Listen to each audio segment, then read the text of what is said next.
Oh, sorry.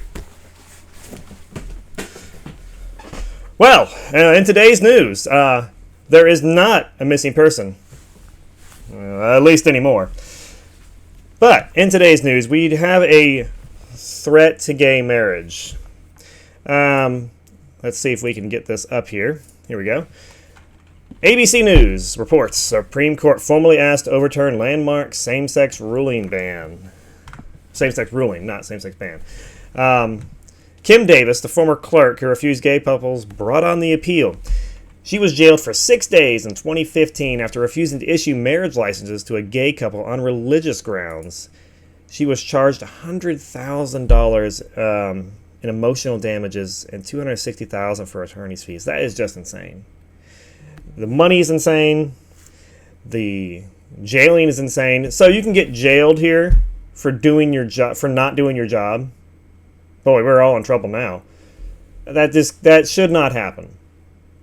You don't do your job, you don't marry people, fine, they fire you. That's what's supposed to happen. You don't go to jail and then get fined hundreds of thousands of dollars. I think that's ridiculous. And if this results in the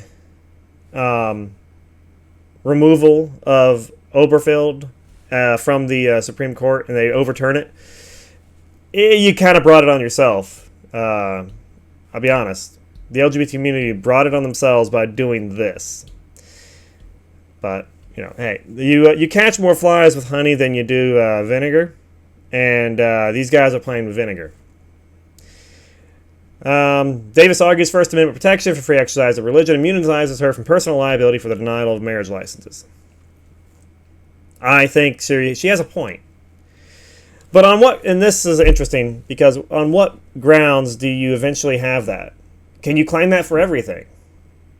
And who decides what is religious and what is not? I mean, there are a lot of religions in the world. I mean, do all of them have that? What if one of them says, I don't have to come into work on Mondays at 8 o'clock. I can be in there at 9. Where do you draw the line? And I think that's where we have a problem. The country functions on good faith. Our founding fathers even said that our country functions based on the good faith that everyone's a good Christian person trying to do their best, and if that's happening, then these laws work. Since a lot of people in this country are unfortunately failing to find Jesus, you tend to have a lot of people that bend these laws in ways that they were never intended to be bent. So let's get back to the article here. More fundamentally, she claims the High Court's decision of Oberfeld versus Hodges, extending marriage rights for same-sex couples under the 14th Amendment due process protections, but it's egregiously wrong. All right, so she's arguing that case should be overturned. And what would happen? Now, this article here goes on and on. Lower courts dismissed Davis's claim, and they talked about the experts saying that the clerk cannot raise First Amendment, but, she don't know. The Supreme Court could look at this case. It's up to them. Now, the Court of Appeals, they make a whole article for this, and really, nothing's going to happen. Let's be honest. Nothing is going to happen here. But here, let me go give you some backstory before I kind of get further. Oberfeld was decided in 35 states has statutory constitutional bans on same-sex marriages. Only 8 states have enacted laws explicitly allowing the unions. 9 states have introduced legislation blocking new marriage licenses for LGBT people. I have my doubts that that's really true, but, whatever. Passed resolutions urging the Supreme Court. Yeah, they may have done that to reverse it. Southern Baptists obviously say they're fighting against gay marriage. Duh. As a Christian, I'm a Christian. The Bible says it's wrong. What do you? Don't look at me. Look at God. You don't like it? Well, tell Him. Christians are doing their best to follow God's rule of law, to follow His what's not sinful and do what's not sinful, and that's listed as a sin. I don't know what to tell you. It goes on about support softening. Yeah, you're going to have support soften when you have a bunch of pride events and they're basically just orgies. You're not going to see, and you're not going to see me go. Obviously I'm not going to go, but these kind of things are what makes people drop, especially conservative people. They see that and they go, "These people are nuts. walking down the street butt naked, hand on your dong. The left expects us to give them a high five. I'm not giving that guy a high five. My hand might get stuck to that thing. I ain't doing that. Now we get to the juice of the article. Look at that. We're about, 3/4 of the way down.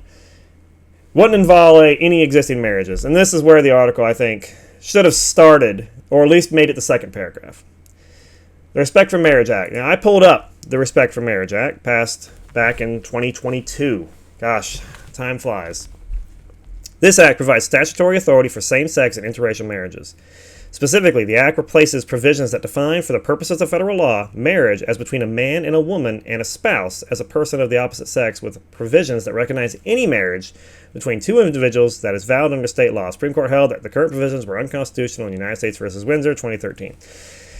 The Act also replaces provisions that do not require states to recognize same-sex marriages from other states with provisions that prohibit the denial of full faith or credit or any right or claim resulting out of state marriages on the basis of sex, race, ethnicity, or national origin. The Supreme Court held that state laws barring same-sex marriages were unconstitutional in Oberfeld v. Hodges, the case we're talking about. The court held that state laws barring interracial marriages were unconstitutional in Loving v. Virginia, 1967. The Act allows the Department of Justice to bring a civil action and establishes a private right of action for violations. The Act does not affect religious liberties or conscience protections that are available under the Constitution or federal law, require religious organizations to provide goods or services to formally recognize or celebrate a marriage, affect any benefits or rights that do not arise from a marriage, or recognize under federal law any marriage between more than two individuals. Now, that's important to have. It's not really, the law didn't have to say that, but it's nice that they included in there at least. Basically, you can't force a church to marry you. Just because it's legal doesn't mean the church has to do it. That is a nice way to say, because the church has that right. The First Amendment, it does have a right. As a private entity, it can do whatever it wants, as long as it's lawfully legal. But so you can't walk in there and go, "Hey, I want to get married to Billy Bob," and they go, "No." A lot of churches won't marry you regardless, unless you go through premarital counseling, which is very highly recommended. It's always important. It's good to ask those kind of hard questions. I think it's a very important thing to do, and if you're thinking about getting married, definitely contact the local church and go through the premarital counseling. It's you'll find it very helpful. You kind of figure out the other person and what they expect out of a marriage and what you expect out of a marriage. And getting those answers out, especially what you expect, that really sets the stage for your entire marriage, what you expect out of it. And if you expect something that the other person is never going to deliver, then maybe you guys shouldn't be married. So, with that being said, that law protects existing marriages. Now, the law could be overturned, and then you have, these guys can't get married now. I really doubt it. Even if the law is overturned, I don't think that the government's ever going to really step aside and be like, well, you can't do this. I mean, I guess you'd have Congress pass a law to specifically allow it. I guess they could do that. Trump would probably sign it. And they're like, people think Trump is anti-gay. He's really not. In fact, one of the criticisms of Trump from the right is that he hosted a gay marriage at Mar-a-Lago. Yeah, people want me to believe that guy hates gay people, and I'm like, no, he doesn't. He's pretty much for him. I mean, I'm not going to have I'm a Christian. I'm not going to have a gay marriage at my house, but Trump had it at his house. So if you think he's the enemy of you, well, you may want to check the facts a little bit on this. He's also appointed the highest gay-ranking member of the cabinet in history. So if he hated them, boy, he sure does a bad job of it. We need more people doing bad jobs like that. I mean, like I said, I'm not for it, but the man doesn't care what you do behind closed doors. He only cares about whether or not you're his friend and whether you like him. That's Trump for you. You like him, he likes you. You don't like him, he hates you. That is classic Trump. He loves himself, and he loves himself in just the right way, because you can love yourself and not care what other people think. He loves himself and wants you to love him. He needs it. He craves it. So he'll do whatever it takes to make sure you like him. And if the general public prefer gay marriage to be signed, he will sign it. He would probably need a lot of people to not want it for him to not sign a bill authorizing it. Anyway, that's all I got for today. I don't know what else to really say here. What do you guys think? Did the news bury the lead? I mean, they kind of did. That's ABC News for you. I haven't really read much of them in a long time. I haven't trusted them. They're Disney, so you know how that goes. What do you guys think? Would you sign it? Do you think this is going to happen? Are you for gay marriage? Are you not? Leave me a note in the comments below. Let's have a debate. Let's talk. I love making new friends. And you make the best friends by arguing with them. Maybe not. Anyway, have a blessed day.